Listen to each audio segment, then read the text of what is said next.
I am not even joking.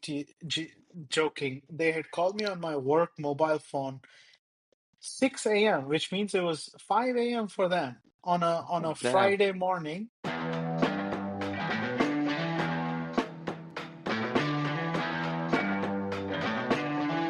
Hello and welcome everyone. Welcome back to Corporate Pistons, Welcome episode back. 16. Yes. Hey Well, Adi, technically how it's are you? 17, but yes, Oh, it's 16. I'm sorry. I don't I, know why. I I know you just love doing that to me. I hate saying the 3 to 4 closing remarks, which you always make me say, but I love doing this bit in the beginning just to irritate you. All in good fun, though. Oh, for sure, for sure. Yes, so welcome to episode 16/17, depending how you're counting. How are you, Adi? I am doing well, quite well, actually. My uh, One piece of really good news for me is last weekend on Sunday afternoon.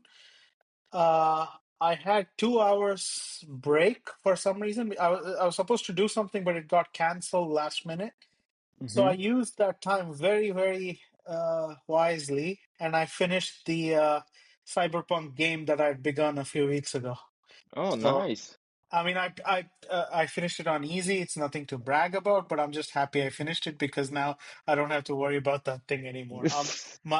It has satisfied my gaming desires, let's say. Thirst. Uh, I'm very proud of you, sir. Although, mind I say, it's very weird to hear somebody. I had a break on my weekend, a gap in my weekend schedule, because normally my whole weekend is a gap in the schedule with random bits and bobs thrown in there if something It, happens at the weekend. well, this particular weekend, I was helping my parents with something outside. Ah, okay. Um, and we, we were they're trying to set up new plans basically, and we were hoping the he had ordered these, like, like barrier, sort of like cement blocks, Yeah, but I guess. you can also go grow plants in them. Okay, yeah, I think I have an idea what you're on about. Anyway, so he had ordered a few of those, and those were supposed to be delivered on a Sunday, weirdly, because it was coming in not from within Germany, but it was coming in from, I don't know, like Turkey or something. I can't remember where. Mm-hmm. And apparently that truck didn't make it on Sunday, so they were not going to deliver. So we got we were waiting, and last minute they said, "Oh no, it'll come on Monday or Tuesday." So like today or tomorrow. Uh, So anyway, that was the 2 to 3 hour block I had, saved for my parents, and instead I typic ended up using it for Cyberpunk typical supply 2077. chain issues, right? Oh, absolutely. Which brings it very, very nicely to our topic today.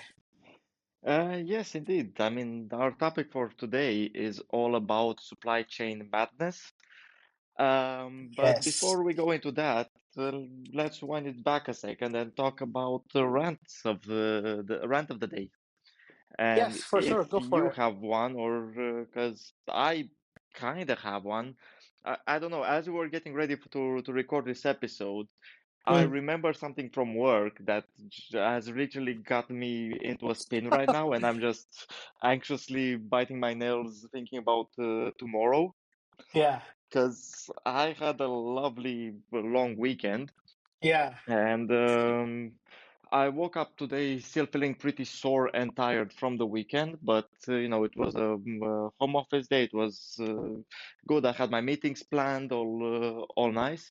And Mm-hmm. in the morning, I logged on and saw a message from a colleague on Teams, Mm. left for me on Friday to help them out with a small topic, some preparation work for an important meeting we have tomorrow, Mm-hmm. and I completely forgot. Like I just Oh, realized now. shit. Like I read the message early in the morning, and I was like, Yeah. "Cool, I need to wait for the guys in another country to wake up because it was 6 a.m. their time when I read the message." So I was like, "Yeah, no problem. I'll do it a bit later."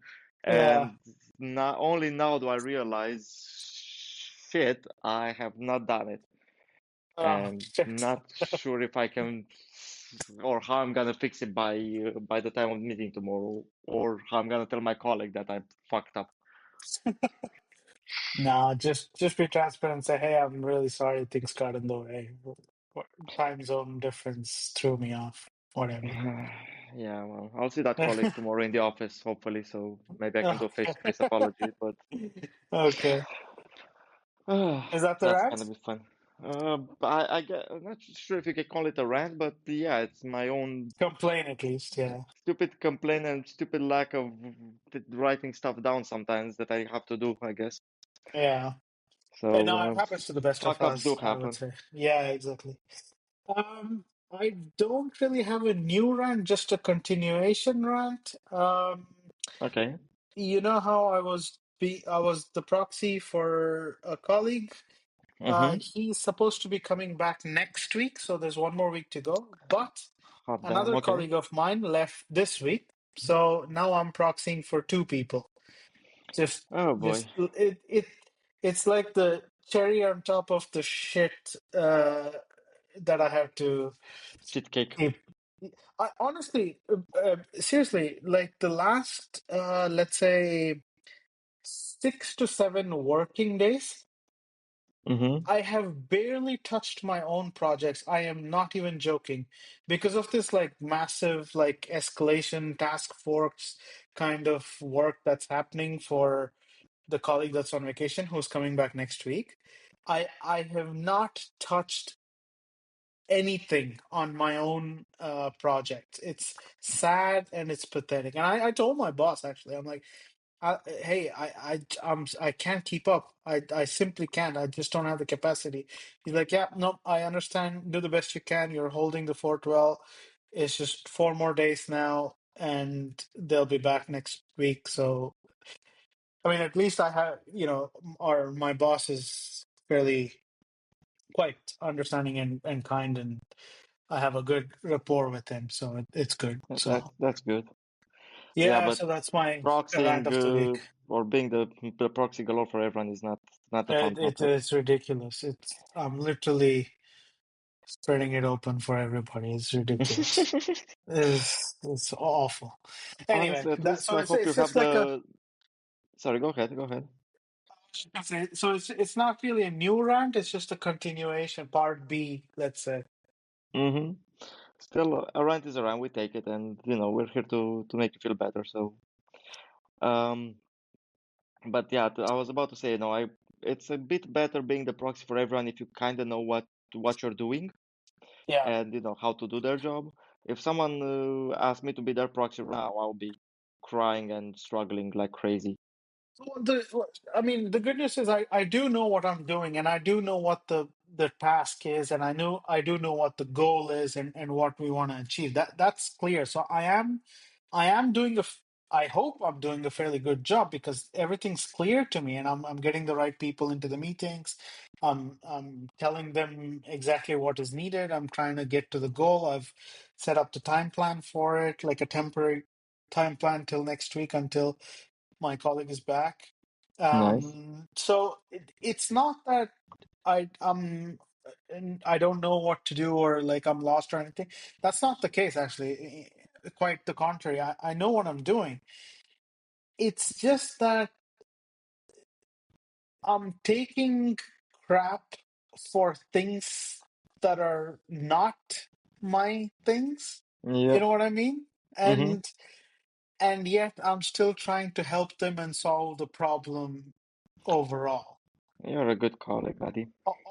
All the same while ignoring my own projects.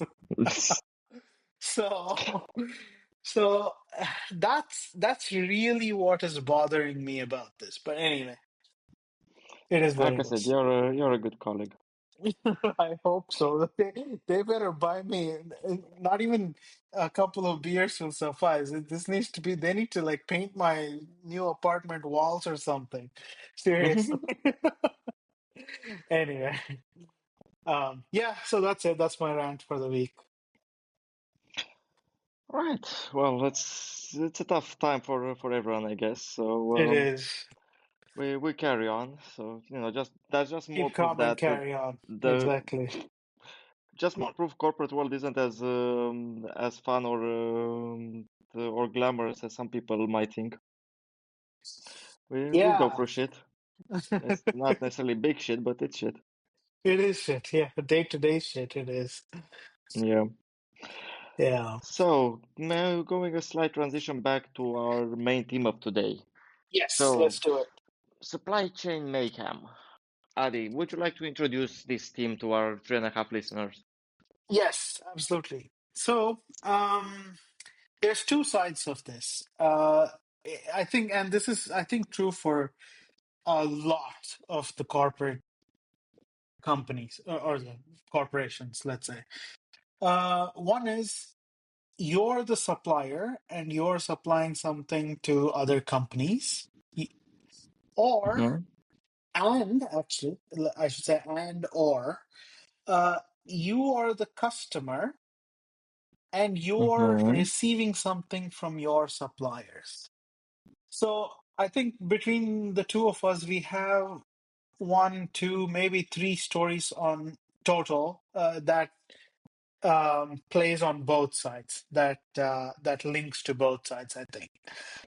So I have what do we stories mean by galore that? about, uh, being the person that has to supply things to others. So on Yeah. that, I got you covered, bro. Good. Okay, so I'll start with a. Obviously, everything will be anonymous, but I'll start with a uh, madness, craziness event with Okay. us being the customers. Our Okay. company where we work, we are the customers, and we are Mm-hmm. supposed to be receiving a. Uh, I'll just call it a small component. It's actually even small. It's not even a component, but I'll just say for the sake of this podcast, I'll just say it's We're a due to receive a parcel. Let's call it yeah like that. a parcel. Yeah, exactly, a parcel. Mm-hmm. So this parcel goes together with multiple other parcels that we have within our company, and then we ship the big package to our customer. That's where I Okay. am in this. Okay. So just Mm-hmm. to give you a context. Now, it turns out that this little package that we're expecting, this supplier who's sort of been with us, turns out, I don't know how this has happened. Uh, he is literally the only supplier ever. Like, there's no history of any other plan B or option B anywhere across our entire portfolio, which I am gobsmacked, seriously, considering how Yeah. big we are, right? Yeah. Normally we have contingencies in place for everything. Exactly. So Multiple, if not one, we have like four. yeah. Um, Apparently, it turns out that in this particular tiny package scenario, this clown is literally the only supplier we have. And so, what it gets even crazier. So, what happens is, so I called this person up and I said, "Hey, so we need X amount of this small package. How do we place an order, or how do we get this? Like, what's the Mm-hmm. usual?" Because every supplier and every customer has like their own path Yeah. of ordering, and yeah, exactly the process. Exactly. So I said, okay, so what is it? Just let me know, and I'll be able to do. He's like, okay, well, do you have the package number? I said, yeah, here, and I gave him two options, Mm-hmm. and he's like, okay, well, these are actually proprietary numbers for another customer of his, and the entire tooling they have uh, is it belongs to that other customer. So yes, we have this, but I can't sell it to you. I'm like, But okay. weren't they selling it to us beforehand, like until Well, now? apparently only in extremely tiny numbers. Like, Okay. we're literally talking like one or two samples, basically. Okay. I Anyway, so guess. so so then I'm like, okay. I said, okay, fine. So now we have two. I told him exactly like this. I said, okay, so now we have two options. One, let me know who the contact is for your other customer. We're willing to pay, of course, like license fee or whatever they want, and then we can still order the part from you. We'll get like a green light, like a permission or whatever, and we'll order from Mm-hmm. you. That's option A. Option B is if it's off tool off process, which probably isn't, let us know what other, if you can release the same package under a different package number Yeah. for us. And we'll Mm-hmm. pay. We'll even pay for the tooling or whatever to make up for the difference. Mm-hmm. This, this guy, Very reasonable of he you, by the way. I mean, I discussed with my boss before I went to him because I didn't want to say something stupid. So I said, yeah, no, that makes sense. And everybody agreed with me. So I said, okay, so I'll go with that. So that's what I did. And then this idiot, he comes back and says, well, I can't do neither. I can't do either of them. I'm like, Okay. what do you mean? He's like, oh, yeah, I don't think that neither options are gonna work for us. I'm like, okay, well, how do I get the part? And he's like, I can't sell it to you. Like, what kind of madness is that? Like, so, he- one, I don't know if he's stupid or not. You're denying money. I am literally, it's like that meme, shut up and take my money. Yeah. And this guy's saying no. And the other side is like, you're literally ruining the like we're one of your biggest customers and you're saying no to us. Like, why are you doing this? So, I mean, I could almost understand that guy's point of view, to be honest. I know this okay. is a very hot take here. I get it, so please don't come at me just yet. No.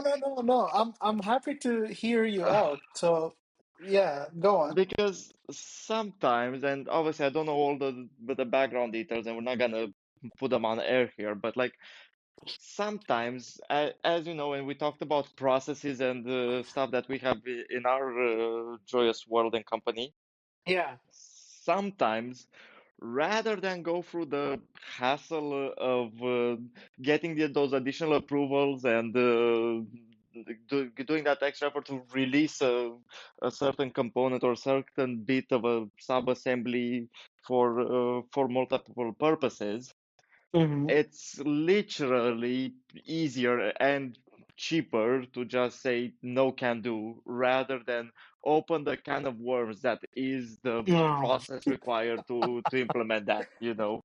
So, Uh, unless the money you were trying to throw at him was like gazillions and like ridiculous amount, no, it you wasn't know, that big. yeah, you might think it's a big amount of money for, the what the component is, but in the Yeah. grand scheme of things, that guy might just be It's like, not, yeah. you know, No. you don't know who he had to talk to or who he has to talk to in terms of what that other customer is. Yeah. If they're a pain to work with and you really don't want to Yeah, open yeah. that kind of worms, Yeah. you know what, just Yeah, I know, I know. take your money and shove it somewhere.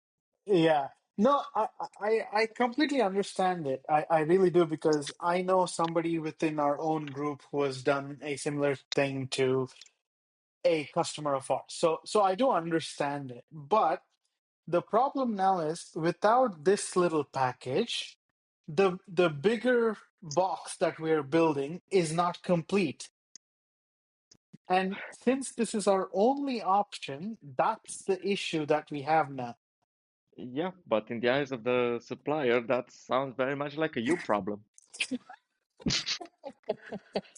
It is. Anyway, so that's the us being the customer side of the problem of Mm-hmm. the supply chain madness. So anyway, so now we have to go to our customers and say, well, we'll build you everything. Every bit of your requirements will be completed except for this little thing, which is so tiny and pathetic that it's like, what the hell? Anyway. Anyway, Oh, I, I believe you have a story for the other side now, with us being the supplier. I mean, I have gazillions of stories. I know, I know. handling the customers and dealing with customers been a big part of what I've been doing for all of my adult sad corporate life, so that's why, I can resonate with the supplier from your story because I had to be that guy a couple of times. I I had customers come to me for a long time and they were saying, "Look, we're gonna pay you to develop this, this and that, and we'll pay you to build this thing for us. We're giving you business." And I had to look at the amount of money that they were offering, which, just to make it clear, if it was going in my personal bank account, would have made my life amazing. But, looking at the overall business and looking at the amount of process and paperwork and approvals I would have to go through just to have some guy in God knows which corner of Germany look at it and say, no, can't do it, or won't do it, or whatever. It was just easier to say, Say no. sorry, cannot Yeah. happen. Why? Because reasons. And it broke my heart saying it then. I had to do it Yeah, more than yeah, once, but yeah, sometimes it's just not, even though it's yeah, technically possible and it makes logical sense and we can do it, yeah, doesn't yeah, mean we yeah. should do it. So No, it's I one of know. those I that, agree. I agree. I mean, yeah. I mean, just like you, I have a story like that too. In fact, I have two. Like very recently, actually, one of our customers, they broke one of our components, and they called me and they said, "Hey, can you please get this fixed or hmm repaired?" And I had done this once before, like a year or two ago, just after our mutual friend had handed over this position from hmm him to me. I'd done this, so I knew exactly what to do. But the like exactly like you said, the amount of effort and the hoops that I'd have to jump to was way too much. So I simply said, "Hey, sorry, this is not a standard thing that we offer. It was a one-time thing for you last time. I can't repeat it. I'm very sorry, and it is what it is." No, I completely agree. And on the other hand, on that note, actually, I'm just thinking like how we survived COVID because you remember the big supply chain yeah, blockage we had worldwide, like the hmm silicon wasn't coming through, everything was halted and stuff. yeah, When I say this, I think you know exactly who I'm talking about, but one of our favorite customers yeah. um, Yes. had called me. I am not even joking. They had called me on my work mobile phone 6 a.m., which means it was 5 a.m. for them on a Damn. Friday morning. Yeah. And this Hot damn. wasn't just anybody. This wasn't just anybody. This was like the chief of purchasing who reports directly to the CEO of that company. He had called me Okay. directly and he's like, "We need 8 of these components tonight." Yeah, right. And we said, "Look, man, I want to send it to you. It's not like I'm holding it on purpose just to play with you or spite you. That's not what I'm trying to do here. We just simply don't have the subcomponent that I can use to build this." You know what he told me? He's like, "Look, I found a few of them on eBay. Why don't you just buy them? Pluck that out of the eBay device and put it in your new device and give me the Uh, component." I'm like, are you listening to yourself? Like, of course, I didn't say that, but I'm like, no, I'm sorry. I Politely, don't I think was that like, will pass our quality standard process. no, Oh but my the God. audacity on a Friday morning 6 a.m. call, I don't care who you are, suggesting this sort of like solution, if you can call that even a solution. Yeah, so no, I Oh, know. I've that, said no as well. So I mean, you have to appreciate creativity.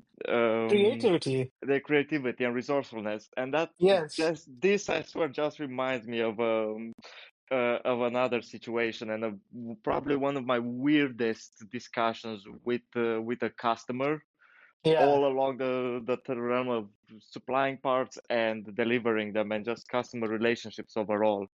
Yeah. Picture this. I had a customer. They were a a tier one manufacturer. So they were using some of our products, building something else and then that something else was going into a fairly big OEM, Hmm. you know. All right.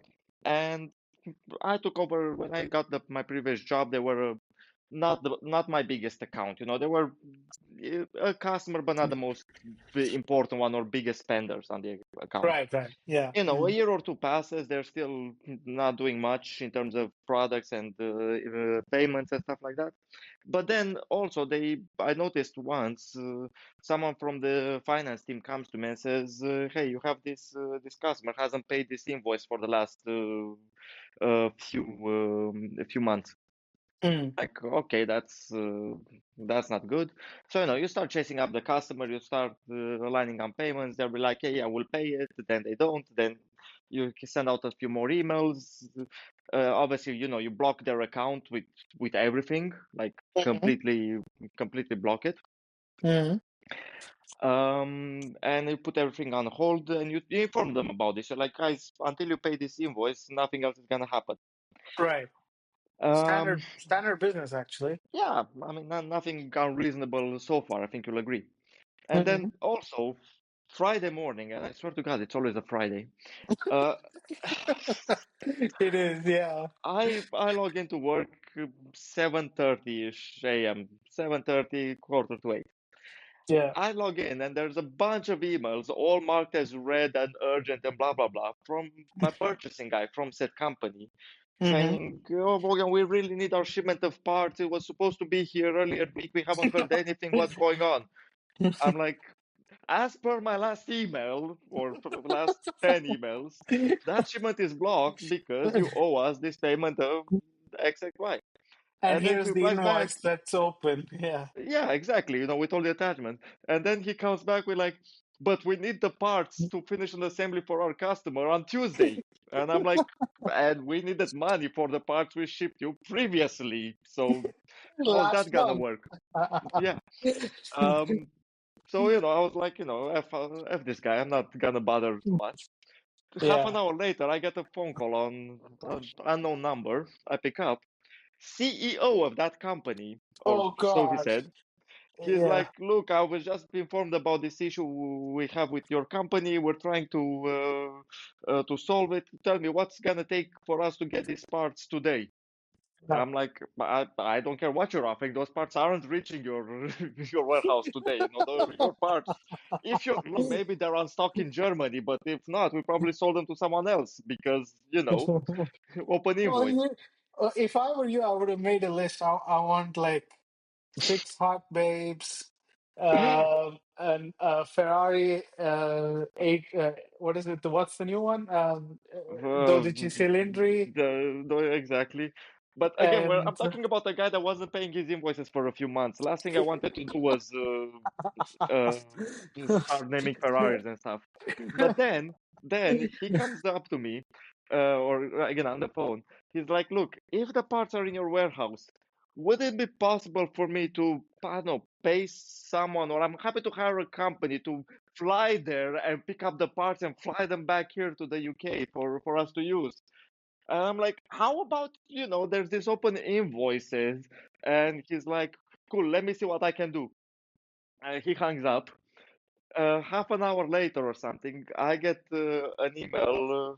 Oh no, I get another phone call from him saying, "Look, we secured this batch of parts. So I've paid off all the previous invoices. How are we going to make this? How are we getting the parts today?" I'm like, "Again, you're not getting those parts today, mate. Knock it off. Best I can do is maybe Tuesday morning if you're lucky. Like." Um, and at that point, I was also getting pissed because he was calling me every 30 minutes asking for updates. I had my purchasing guy who was obviously he working for this guy emailing me at the same time I was on the phone with the CEO. I'm like, this is getting ridiculous, and it wasn't even a huge amount of components or something. Like we're not talking hundreds of thousands of euros here. We're talking less than that.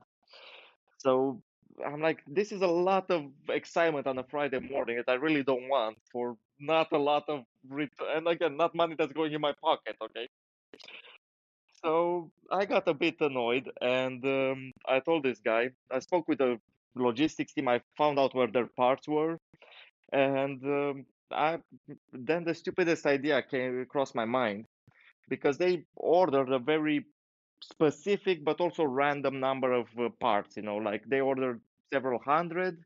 Like, just as an example, they ordered like 436, and the pallet size for a full pallet's worth of parts was something like 800 or so. Again, purely random numbers. So next time CEO calls me and like, yo, what can we do? I said, I have good news and bad news. And he's like, well, I'm listening. I'm like, well, the constant news is that you're still not getting all your parts today. However, we have found your parts, but problem is they're stuck wrapped on a pallet, full quantity. We could expedite the shipment and send them out today if you buy the full pallet rather than us, repacking everything and sending it out. But that would pretty much double your your order. And oh, by the way, it would really help if you pay in advance for this because we informed you part of the letters when they stopped paying. We're like, we're closing you're blocking your orders and future orders. Since the updated T's and C's, you have to pay in advance. So I'm like, if you really want to jump through all the hoops, I know you just paid us for your debt. How about you pay us in advance and pretty much double the quantity, and then you might get them for early next week. And he agreed. Apparently, there was money to pay them upfront when they're. Oh, but in return, he said, okay, it was close to 11 a.m. or something. They were like 10:47. He's like, at 11, we have a call with our customer, the ones we're trying to build this sub-assembly for. I want you to come into that call and also explain to them, that why we're might be late by a few days. And I'm like, yeah, sure. I mean, I can just tell them the truth. And he's like, actually, I would appreciate if you don't expose the financial situation to the cast. I'm like, so what do you want me to do here, Bob? Like, his name wasn't Bob, but like, what am I doing here? Like, you want me to take all the blame and casually miss out the power you haven't paid your invoices for 6 months? Yeah, so long story short, I did join that call more to just nod that yes, we as a supplier found a solution. These guys were working very hard to solve it, and Yeah, you're gonna get your part just one day later or something like that.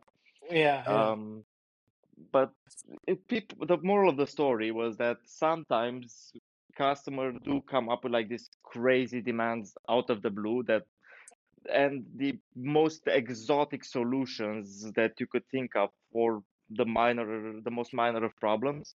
Hmm. An old manager of mine told me that one big OEM many years ago, like in the early 2000s, we also had some parts that were stuck on a sea freight for whatever reason. Like they weren't stuck, but like they were in transit on the ship.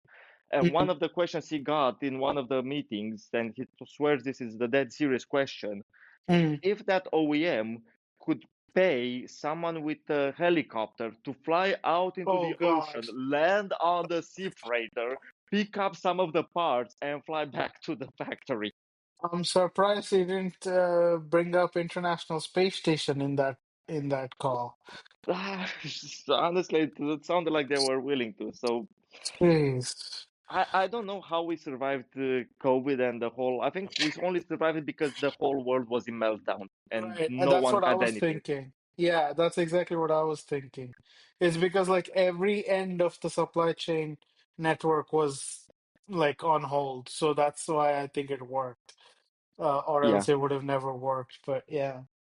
Anyway, that's sort of the madness that I or we wanted to discuss from our side, I think. Unless Bogdan, you have more. I could go on for ages because there's always. I have a bunch of customer horror stories that I could share at any point. Hmm. But let's also talk some cars. Yeah, agreed. So we've successfully tackled supply chain. We clearly solved that issue for all our We've corporate sorted friends it out there. out. Yeah, No other corporate, big corporation who might listen to this podcast should ever have supply chain problems after this, I would say. because clearly a lot of big corporations out there listen to us. But Yeah, yeah, that, exactly. that yeah, once they do, Out of we saw they should. the 3.5 listeners we have, one of those listeners is actually representation of like six mega corporations. So wish I'm Bogdan. sure. I'm sure that's the case. Yes. Anyway, Um, where were we? So Cars. cars and Formula One. Yeah, and actually, I have a shameful admission. I did not watch the race on Sunday. Oh, okay. So we'll save it for the next one then. I'll I let you mean, watch it because it was quite a I've good one. I've seen the highlights, but I was too busy crossing the country on my motorcycle. Ah, Like I did okay. 1,000 kilometers, 600 miles for the Imperialists out there round trip this weekend on the bike. Yeah, you were telling me so. Yeah, my ass is killing me. Um, Very, very good fun and thoroughly enjoy it, Yeah. especially off the motorway. On the motorway, Hmm. not so much fun. But off the motorway, it's brilliant. I had a blast. Nice. I'm But happy to that hear also that. means I had to take the long way around, and I unfortunately arrived home way after the race was gone. Yeah, gotcha. Gotcha. Okay, well, we'll skip it for now. Let's So, do what cars then. car would Yeah. you exactly? Let's do cars. Which car would you like to be stuck on the motorway this week? Hmm. I actually hadn't thought of one till now, but uh, let's go to you if you have one and come back to me. Ah, you flipper. I was hoping you would have one, so that would give me more time to think. Well, Um, the issue I is do I have actually one. okay, go on. I do have one, and it's very random-ish, but I was seeing a Instagram reel earlier and just made me think I would really like to give that a go. Hmm. And it's a Dodge Viper. Oh, the Like V10, yeah. the biggest one they have. I don't know. I think it Yeah, was a V10. it's a 8.3 liter V10 if I'm not mistaken, Yeah, that's the one. providing I think like 570 horsepower or something. I can't I forget the Yeah, that, exact horsepower figure. Yeah. that's the one. Yeah. And maybe one additional, if you allow me to. Yeah. Part of my round weekend travel and stuff, I was attending a wedding, Yeah. and not at the wedding in question, the wedding that took place at the church right before the wedding I was attending, Yeah. because stacking multiple weddings in a day is a thing around here apparently. Yeah. Uh, that I think one of the either the bride or the groom or both of them were very much into cars and were petrol heads, Mm. because when they left the church, there were like two or three BMW E30s that were doing burnouts and like revving their engines like crazy on the drive away from the church. But the bridal couple, the newlyweds, they they hopped on into what looked to be a late 60s convertible Ford Mustang. Oh, And I spoke with the driver that was waiting for them beforehand. And I was like, what this thing packing? And he's like 5.0 V8. And I'm like, yeah. yeah, that Yeah. sounds about right. And it That's sounded heavenly. Like when that thing started revving, I was I like you could hear agree. it above like three or four E30s. Like you Yeah. could hear That the VA. It was amazing. that car has character to no end. Like Galore. I mean, it's not just the sound either. It's just the whole vibe that car has. Yep. Especially like a 1967 or 1968 Mustang. My goodness, in like in like a dark blue or like a dark green with like tan interior. Good Lord. Oh, I would kill for that. I agree. Okay, fair enough. Yeah, Two it very American much muscle. looked like a 67 Mustang. And Yeah. with an engine sounding like that, honestly, I didn't mind that it was an automatic. I was like, you know what? I'll drive it. I would love to be stuck in Well, but traffic the with that. I mean, it is a muscle car, so it's automatic is sort of okay for that. It's Yeah, I fine. guess so. Yeah, we'll allow Yeah. it. Yeah. Okay, fair enough. Two cars, a Viper and a 67. I mean, 60. Actually, I'm going to throw away your Viper. It's only the 67 Mustang because that car is just It killer. was porn on wheels. It is. It is Yeah, spectacular.